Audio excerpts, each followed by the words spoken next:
اللهم صل وسلم وزد وبارك على سيدنا محمد وعلى اله وصحبه وسلم. ازيكم احبابي؟ يا رب تكونوا بخير وبصحه وسعاده وافضل حال. وحشتوني وحشتوني وحشتوني كمان مره وحشتوني. جايه لكم النهارده فيديو جديد وروتين جديد ويوم جديد. يوم كده المشتريات بتاعتي. اللي هو بقى اليوم ده انا اتطحنت بمعنى اتطحنت يعني. بس الحمد لله على كل حال، وربنا يديمها نعمه ويحفظها من الزوال.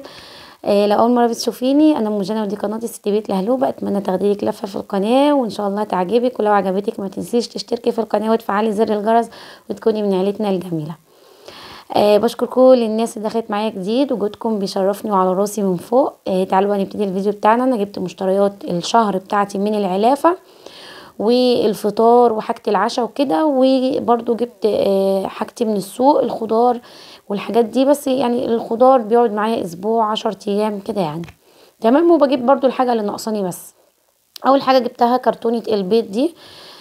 كرتونة البيض عاملة 125 يعني. الاسعار مش عارفة بقى اقول لكم يعني، الله المستعان بجد. الاسعار بقت فوق طاقة الواحد يعني. بس الحمد لله ربنا بيعنا وربنا ما بينساش حد. جبت 2 كيلو من الدقيق. جبت كيلو مكرونة اسباجيتي. الاسباجيتي عاملة 20 جنيه، واي نوع مكرونة تاني عامل 19 جنيه عندنا يعني في المكان اللي انا فيه، لان الاسعار بتتراوح من مكان للتاني، بتفرق جنيه او 2 جنيه. تمام. فالاسباجيتي ب20، اي نوع مكرونة تاني شعرية بقى او مكرونة قلم او تحميرة او اي حاجة من دي ب19 جنيه. جبت كمان الرز ده كان عامل 29 جنيه. يعني كان في 28، في 29، في 30، في 32. فانا جبت ابو 29، اللي هو مش احسن حاجة وبرده مش وحش. تمام. حبيته اللي هي الوسط، مش مكسر قوي ولا اللي هو يعني احسن حاجة، بس يعني شغال يقضي الغرض، حلو ومفهوش اي حاجة يعني.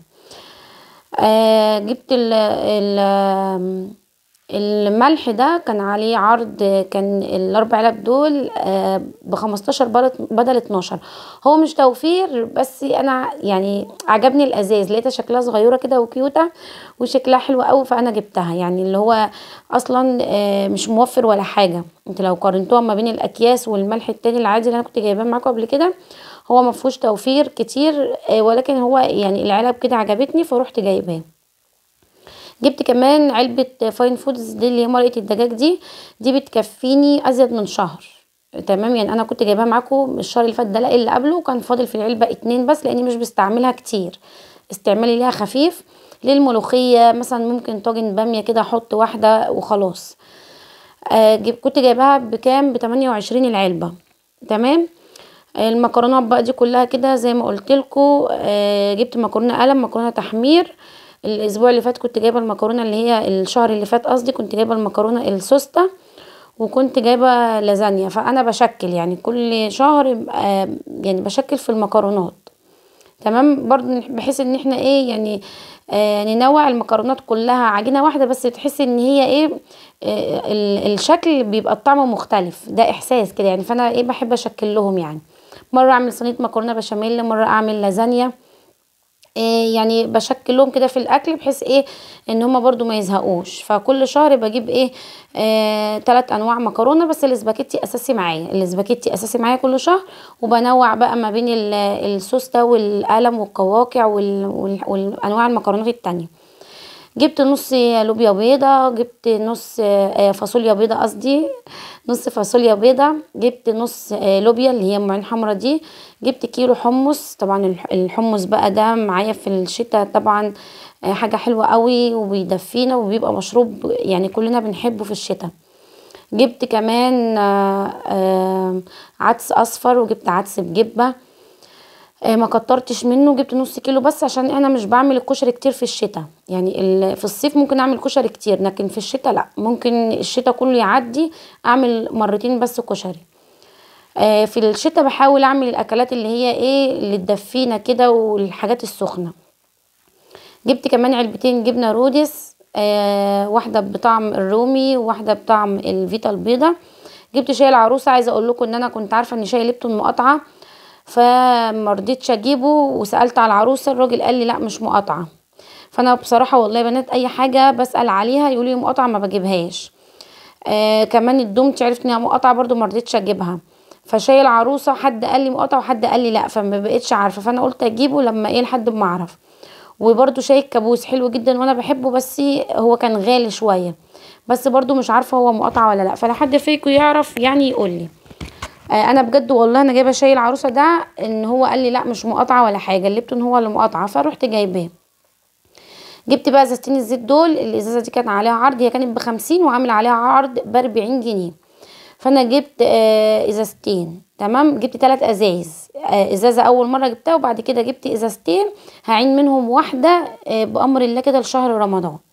تمام. انا ببتدي من دلوقتي ان انا كل ما اجيب كيلو سكر وازاز زيت اركنهم، بحيث ان انا يجي عند شهر رمضان. انتوا عارفين بقى المقليات يعني الشهر ده يعني غير اي شهر تاني بيحتاج زيت كتير، بيحتاج سكر كتير غير العادي. يعني انا في الشهر العادي بيكفيني 3 ازايز زيت، في شهر رمضان ما بيكفينيش 3. تمام. برضو في الشهر العادي ممكن استعمل 3 كيلو سكر في الشهر. في شهر رمضان بيبقى اكتر طبعا عشان العصاير والحاجات دي. جبت فيجيتار، جبت اندومي بقى لزوم الدلع وكده، الاولاد كان نفسهم فيه بصراحه، انا كمان كان نفسي اكله، فروحت جايبه 4 اكياس لينا. جبت كمان المشتريات دي كلها معاكم اساسيه طبعا ما عدا الاندومي، دي كلها اساسيات معايا كل شهر. بس اللي انا قلت لكم الاخر ده كيس فريك جبته كده، بس ده مش اساسي معايا. بس كان عندي حمام، جوزي ذبح لي حمام من على السطح زي ما انتوا عارفين ان هو غاوي حمام وكده، فقلت بقى اجيب فريك عشان هبقى احشيه. وعندي برضو جبت فرخه حشو كده برضو هبقى احشيها فريك، فروحت جايباه. بعينه بيقعد عندي فتره كبيره جدا، بحطه في التلاجة بيجرلوش اي حاجه في التلاجة ولا بيسوس ولا اي حاجه. بدات بقى ان انا الم الدنيا حواليا كده، قلت اول حاجه اعملها هاخد البيض عشان ما يتكسرش ارصه في التلاجة. طبعا التلاجة مسحه ومنضفاها قبلها بيوم قبل ما انزل، بس كان بالليل عشان كده معرفش اعمل معاكم الروتين ده. يعني بالليل كده الاقي مثلا الاولاد ناموا بدري، وكان بقى عشان الانتخابات وكده، فما فيش بقى مدارس وكده، فايه انا بقى قاعده سهرانه شويه، قلت اما اقوم ايه امسح التلاجة كده واظبطها واشوف ناقصني ايه وانزل اجيبه. تمام. فرصيت البيض، شلت الجبن كده حطيتها على جنب، شلت البقوليات دي مش بعينها في منظمات خالص، انا بعينها مستويه وهوريكم ازاي ان شاء الله هقول لكم. فضيت الدنيا قدامي كده، عينت الحاجه اللي هي ايه بتتعان كده زي ما انتوا شفتوا، اللي مش محتاجه يعني منظمات ولا اي حاجه، والحاجات الزياده برضو عينتها مكانها. بدات بقى ايه ان انا افضي المكرونات بتاعتي في المنظمات. عايزه اقول لكم يا بنات والله المنظمات دي حلوه جدا جدا جدا جدا من هنا لبكره. ف كل ما تعيني حاجتك في منظمات والله بتبقى احسن بكتير. انا كنت بعين الاكياس كده، كنت بجيب الاكياس المكرونه الاكياس عشان اعينها، لان اكياس المكرونه بتبقى جامده. اما بجيب المكرونه واعينها كده بالكيس النايلون بتاعها ده، لو انا جبتها سايبه كان الاكياس بتتقطع مني وبتتبهدل يعني، ويعني بتتبهدل في الضرفه، ممكن اجي اشد حاجه الكيس يقع يروح مفروض في الارض. اكياس الرز نفس الحكايه. فبجد المنظمات دي حلوه جدا لو انت حتى مش مقدرتك تجيبي البرطمانات اللي بتفضى عندك. يعني مثلا لما انت تجيبي برطمان سمنه بيفضى ده ما ترموش، اعمليه منظم كده، حطي فيه الرز، المكرونه، الدقيق، اي حاجه. برطمانات العسل، المربى، اي برطمانات اي حاجه بتشتريها في برطمانات، اغسلي البرطمان حلو كده وعقميه ونشفيه وعيني في حاجتك، بجد بيبقى نضيف. ما كنتش بعرف اجيب المكرونه سايبه خالص بسبب ان الاكياس بتتقطع، فكنت بضطر ان انا اجيب اللي هي الاكياس بتاعه الشركات عشان الكيس بتاعها بيبقى جامد شويه، ولكن طبعا كان بيبقى غالي يعني. فانا جبت المنظمات دي وجبتها والله يا بنات مش مع بعض، يعني حتى هتلاقوهم مش شبه بعض. كنت كل ما انزل السوق اجيب واحد، اما كان نازل ب10 جنيه، بعد كده غلي بقى ب12 ونص، بعد كده بقى ب15، بعد كده بقى ب17 ونص، ما جبتش بقى تاني. دلوقتي بقى مش عارفة عامل كام، بس هو تقريبا ثبت على 17 ونص او ب22 ونص حاجة زي كده. فانا جبتهم واحدة واحدة، كنت كل ما انزل يعني اجيب واحط فيه لحد ما خلاص قلت بقى كده كفاية. كان عندي بقى برطمانين فاضيين بتوع سمنة هتشوفوهم معايا دلوقتي، برضو استعملتهم كده للمنظمات، وبقت الضرفة عندي منظمة وهوريها لكم دلوقتي بقت منظمة وجميلة. بصوا بقى الحاجات دي اللي انا مش هحتاجها، يعني الدقيق مش هفضينا، عندي دقيق في برطمان كده اللي انا بستعمل منه لو محتاجه كوبايه دقيق، معلقتين دقيق، 3. لكن اللي انا بجيبه كيلو دقيق ده بعينه كده بحاله عشان بستخدمه بحاله لو انا هعمل قرص، هعمل قراقيش، هعمل اي معجنات كده للفطار، بروح واخده كيس الدقيق اللي هو الكيلو بفضيه بحال واعمله. فحطيته في منظم كده لوحده، وحطيت معاه الملح. آه برضو عشان انا عندي ملح، فانا الملح ده حطيته كده برضو مع الدقيق، وقت ما محتاج هاخد علبه على طول. تمام. حطيتهم كده جنبي. بعد ما هخلص هعينهم. كمان جبت رز بسمتي. عايزه اقول لكم الرز البسمتي كان اسعاره فيه ب40 وفيه ب50 وفيه ب60. تمام. ابو 40 ده كنت انا بجيبه ب35، فروحت جايباه. بصراحه لقيته حلو. انا كنت الاول بجيب ابو 50 اللي هو الوسط، دلوقتي لقيت ابو 40 ده حلو جدا، ما فيهوش اي حاجه. الفرق بينه بس وبين ابو 50 و60 ان حبايته قصيره شويه. بس بجد والله عملته قبل كده، طعمه جميل جدا جدا، ما بيعجنش ما بيتكسرش، ما فيش اي حاجه من دي. كل الفرق ان هو اقصر شويه من اللي هو الوسط او العالي يعني. تمام. فعشان انا جربت ده وجربت ده، جبت منه كيلو واحد بس قلت اجربه، فلقيته ولا عجن ولا اتكسر ولا جراله اي حاجه، ونفس التسويه ونفس الطعم ونفس كل حاجه، بس الفرق ان الحبايه قصيره شويه. ف يعني رحت جايبه منه بقى ايه كيلو ب40، كيلو نصين. بس فضيتهم على بعض. انا جبتهم نصين عشان ما كنتش هفضيهم على بعض، بس جيت فضيتهم وكده كده ايه يعني. انا الرز البسمتي يعني ما باخد منه باخد بالكوبايه بعايره عشان الشوربه بتاعته. تمام يعني فضيته على بعضه. كنت جايبه كمان كاكاو اهو، فضيته برضو كده في علبه الكاكاو. جبت ربع كيلو. جبت كمان طحينه، وجبت عسل اسود. جبت ذره فشار. يعني جبت الحاجات اللي لازماني فاهمين. التوابل برضو كان عندي توابل في التلاجة. انا كنت جايبه الشهر اللي فات تمن كده، ففي حاجات فضلت، بس اللي خلص عندي الكمون والفلفل الاسمر، فروحت جايبه نص التمن فلفل اسمر. يعني هو التمن لما بكون يعني الميزانيه مسامحه معايا وسامحه ان انا اجيب بزياده بجيب تمن. اما تكون يعني الحاجه غاليه شويه، طبعا كانت الحاجه غاليه شويتين ثلاثه مش شويه بس، فجبت نص التمن اللي هو بيكفيني بقى الشهر. وجبت كمان نص التمن برضو كمون. الحاجات دي انا بحب اجيبها حصى واحمصها واطحنها انا في البيت، بتكون احسن. الا لو انا بقى رحت للعطار بس بعيد عني شويه، لو رحت له بجيب منه الحاجه الناعمه. ما روحتش للعطار ده بروح جايبه بقى ايه الحاجه خشنه وانا بطحنها انا في البيت. تمام. فضيت بقى العدس هنا، قلت عشان اخد البرطمان ده احط فيه مرقه الدجاج. والبرطمان ده كان زياده عندي كده فاضي، فروحت حاطه فيه العدس وحطيت المرقه الدجاج زي هنا كده عشان احطها كلها. يعني العلبه دي مطرحها جبنه، انا برضو جبتها. كلنا الجبنه ما رضيتش ارميها، غسلتها وبقيت احطها في التلاجة واحط فيها مرقه الدجاج. بس عايزه اقول لكم بصراحه بقى بتبقى جامده قوي، واحنا دلوقتي في الشتاء، فقلت مش هيجرى لها حاجه. هحطها في البرطمان ده كده واحطها في المطبخ، مش هحطها في التلاجة تاني. زي ما انتم شايفين البرطمان خد معايا العلبه كلها، وكان في حوالي 4 كده باقيين عندي برضو حطيته. والعلبه دي بقى قلت احط فيها بقى البيكنج باودر والفانيليا والخميره والالوان الصناعيه والحاجات دي، واحطها بقى ايه في التلاجة. الحاجات دي عادي في التلاجة مش هيجرى لها حاجه، لكن المرقه الدجاج كانت بتجمد معايا قوي اما بحطها في التلاجة. والطحينه برضو هنا برضو هحطها في المطبخ، برضو في التلاجة بتجمد قوي. وباخد يعني باجي اخد منها بالمعلقه كده بتبقى جامده قوي، يعني بتبقى مش لطيفه بصراحه. فانا ايه فضيتها برضو في البرطمان ده وقلت احطها بقى هنا في التلاجة. هنا بقى جبت الكوفي ميكس ده كده. يعني ساعات كده ببقى عايزه اشرب كوفي ميكس، مش عايزه قهوه بلبن ولا كده، بحبه جدا.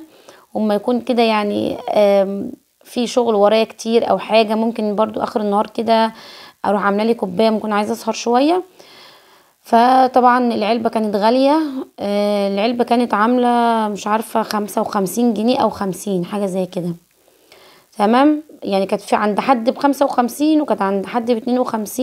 فانا رحت جايبه ايه كام كيس بس كده، وجبت كيس كابتشينو بالفانيليا. انا بجيب على طول بالشوكولاته بس ما لقيتهوش، كنت بجيب كيسين 3، فقلت اخد واحد بالفانيليا اجربه، ان عجبني ابقى اجيب تاني. حطيتهم برضو كده في علبه عينتهم. وهنا الفريك حطيته كده في البرطمان، والباقي ربطته وعينته في التلاجة. هنا كيس بهارات البرجر ده برضو حطيته بقى معاهم كده وعينهم في الضرفه، عشان ان شاء الله بامر الله ناويه ابقى اعمل كفته. وانا بحب احط على الكفته بهارات البرجر، بتبقى تديها طعم حلو قوي قوي، وبحسها كده ليها ريحه وطعم زي كفته الحاتي، غير ان انا اجيب بهارات الكفته. لا البرجر بتبقى حلوه قوي. فضيت بقى العسل كده زي ما انتم شايفين، والفلفل والكمون برضو عينتهم بقى كده في الضرفه، وقلت اما اخلص بقى الدنيا دي كده وبكره بقى ولا حاجه كده ابقى اقعد ايه احمصهم واطحنهم. تمام. قلت بقى افضي علب الجبنه بالمره، جبت علبتين التلاجة كده وجبت علب الجبنه، طبعا بمسحها كده لان برضو يعني بتبقى مركونه على الرف عند الراجل، فبيبقى لما تراب بقى من الشارع وكده فبيبقى عليها تراب، فبمسحها كده الاول وبعد كده ببتدي ان انا ايه افضيها في علب التلاجة.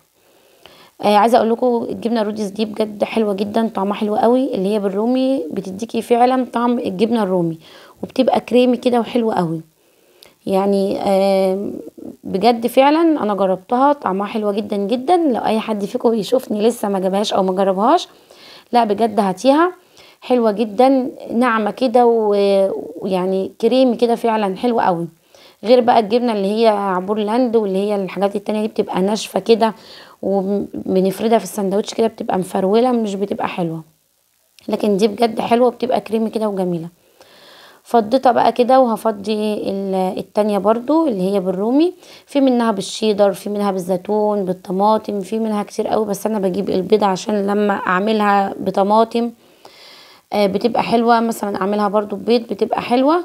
ودي بعملها سندوتشات بقى، مثلا لو انا بعمل اكل وحد من الاولاد جعان ولا حاجة بديله منها سندوتش عبال ما اعمل الاكل. مش زي زمان بقى، زمان كده كنا بناخد حتة لحمة في سندوتش عيش كده مع شوية دقة تصبيرة عبال ما اكل ما يجهز، دلوقتي بناخد سندوتش جبنة تصبيرة. المهم بقى خلصت عينت الحاجة ورصيت بقى مطبخي زي ما انتم شايفين اهو، بصوا الحاجة مترتبة ازاي كده بقى، الحاجة سهلة امد ايدي اخدها ومفيش حاجة تدلق ولا حاجة، والنظام حلو والترتيب جميل ويفتح نفسك كده على الوقفة في المطبخ. بصوا بقى انا دول كيسين فول كنت جايباهم كده، قلت هبقى اسويهم ان شاء الله بامر الله.